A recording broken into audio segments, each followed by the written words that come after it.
শ্রী রামকৃষ্ণ ঈশানের প্রতি। তুমি খোসামুদের কথায় ভুলো না, বিষয়ী লোক দেখলেই খোসামুদে এসে জুটে। মরা গরু একটা পেলে যত শকুনি সেখানে এসে পড়ে। সংসারী শিক্ষা কর্মকাণ্ড, সর্বত্যাগীর শিক্ষা কেবল ঈশ্বরের পাদপদ্ম চিন্তা। বিষয়ী লোকগুলোর পদার্থ নাই, যেন গোবরের ঝোড়া। খোসামুদের এসে বলবে আপনি দানি জ্ঞানী ধ্যানী, বলা তো নয় অমনি বাঁশ। ও কি, কতগুলো সংসারী ব্রাহ্মণ পণ্ডিত নিয়ে দিনরাত বসে থাকা আর তাদের খোসামত শোনা। সংসারী লোকগুলো তিনজনের দাস, তাদের কি আর পদার্থ থাকে?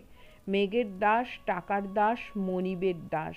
একজনের নাম করব না, 800 টাকা মাইনে, কিন্তু মেঘের দাস। উঠতে বললে ওঠে, বসতে বললে বসে। আর সালিশি মোড়লি এসব কাজ কি দয়া পরোপকার? এসব তো অনেক হলো, ওসব যারা করবে তাদের থাক আলাদা। তোমার ঈশ্বরের পাদপদ্মে মন দিবার সময় হয়েছে, তাকে পেলে সব পাওয়া যায়।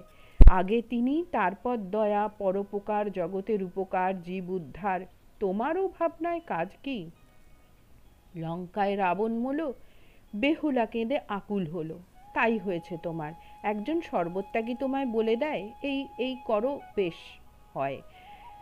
তবে বেশ হয়, সংসারী লোকের পরামর্শে ঠিক হবে না। তা ব্রাহ্মণ পণ্ডিতই হন আর যিনিই হন। জয় ঠাকুর।